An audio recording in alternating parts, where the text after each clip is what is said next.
Roland Mumford with Mumford.law. Today, I want to discuss a video about a Longwood, Florida police officer that bashes a 17-year-old kid with bipolar, bashes his head into a police car. That's correct. This is regarding an incident that occurred where Longwood police in Florida, Seminole County, responded to a home where parents apparently contacted law enforcement about some issue with this teenager and his cell phone. Well, apparently, these police officers once again violate the Baker Act. That's my legal opinion.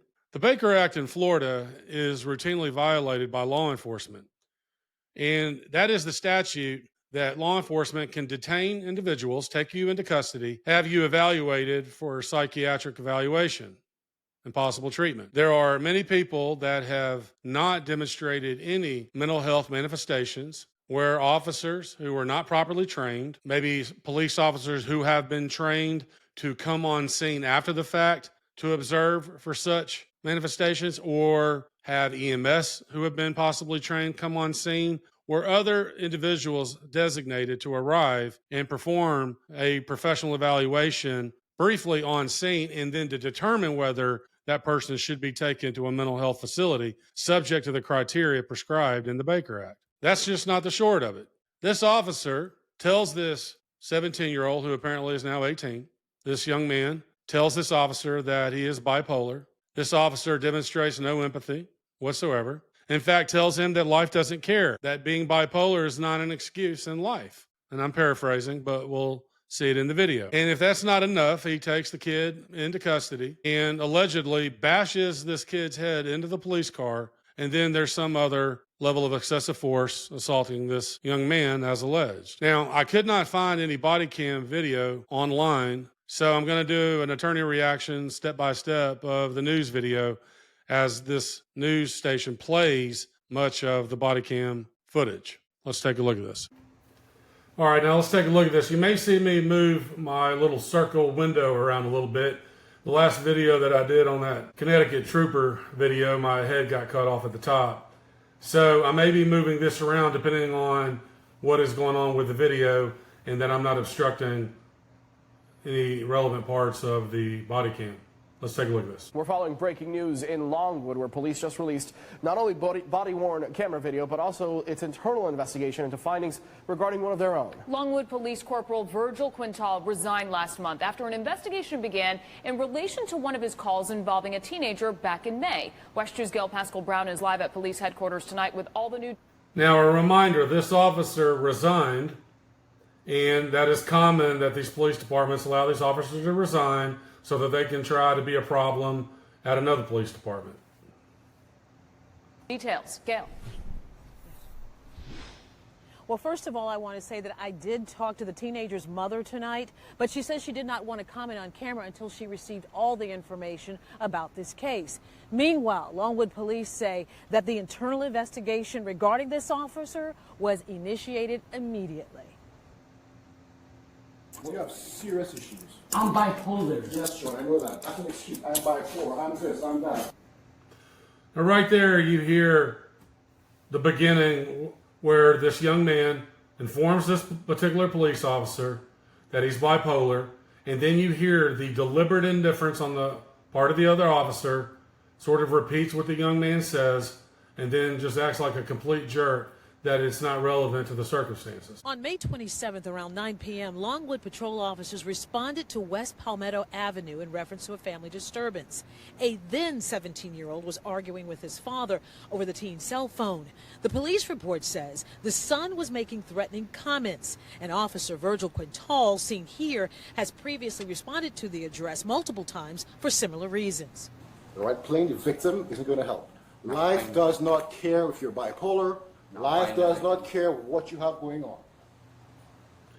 Life does not care if you are bipolar. How indifferent, how callous can a police officer be to a young man who's 17 years old, apparently at the time of this incident, treating this young man like he's some older adult, not taking into account this young man's mental health status. Apparently, he's visited this home a number of times, so he knew to not act like this. This is disgusting. Okay?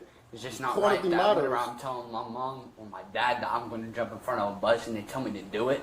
Two other officers who also responded reported that Corporal Quintal became...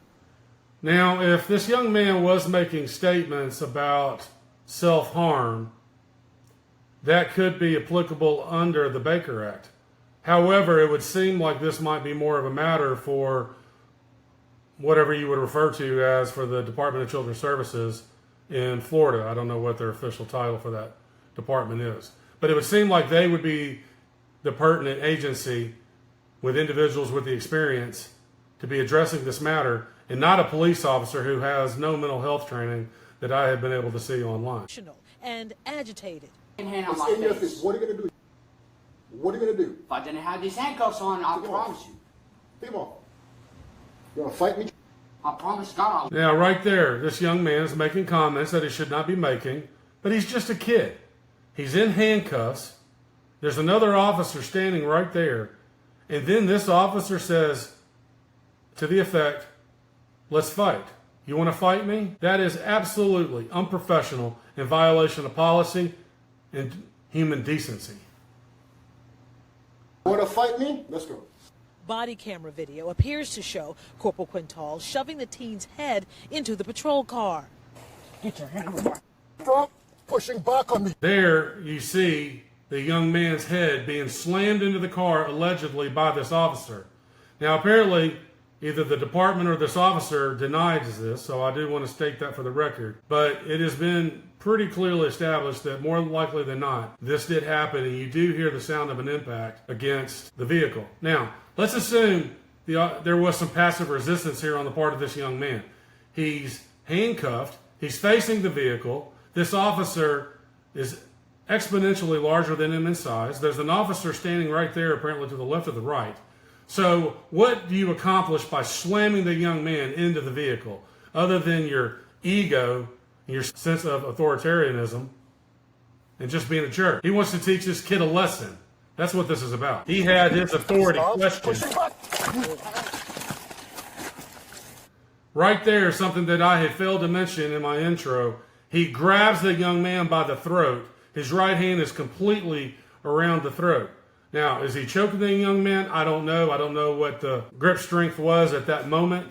But clearly, you could allege that he was being choked, but he was definitely grabbed by the throat and thrown down. If that's not a policy violation and excessive force, I don't know what is. And putting his hand around the teen's neck. I want to read one because it's that important. Stop pushing back. Try it again. And putting his hand around the teen's neck. Try it again. Get your hand off my neck. Get your hand off me. Another officer is seen removing Quintal's hand. That's physical assault and personal charges on me.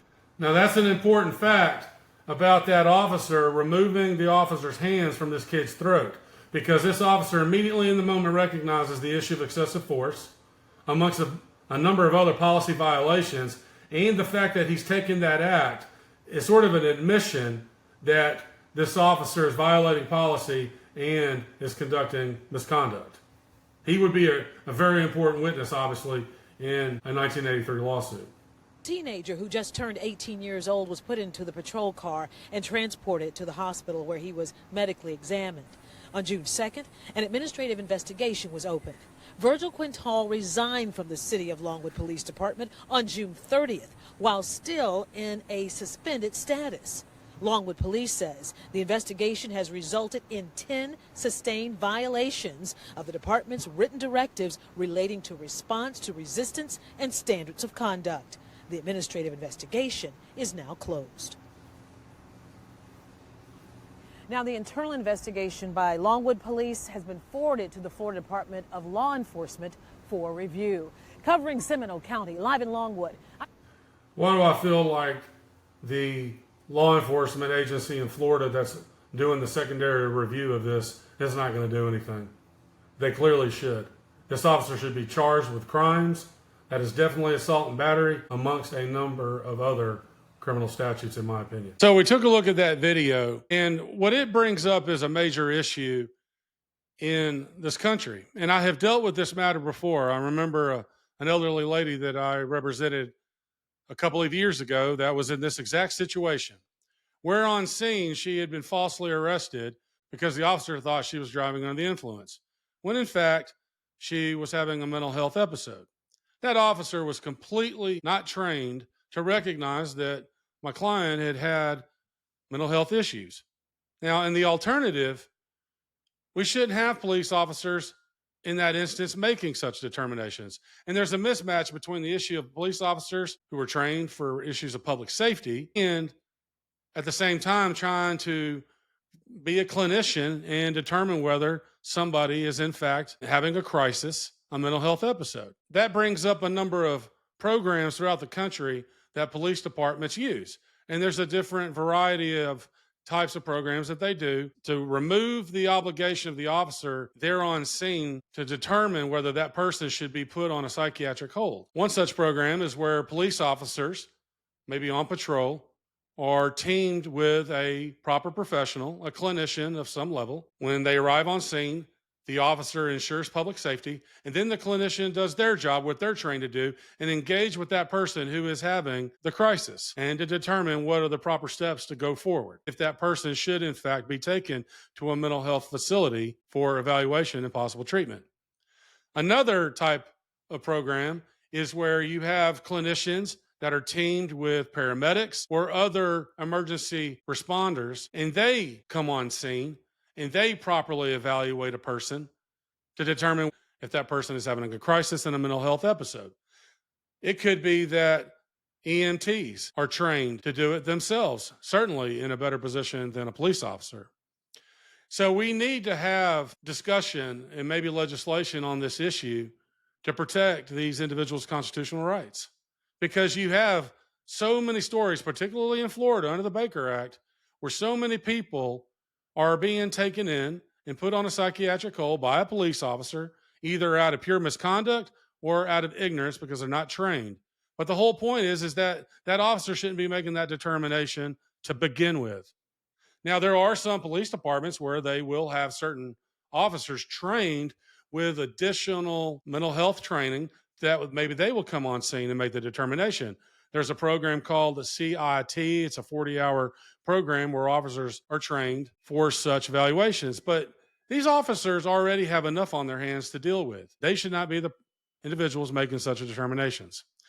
Thank you very much for your time. I hope you enjoyed this video. Please help me get to 10,000 subscribers by July 30th.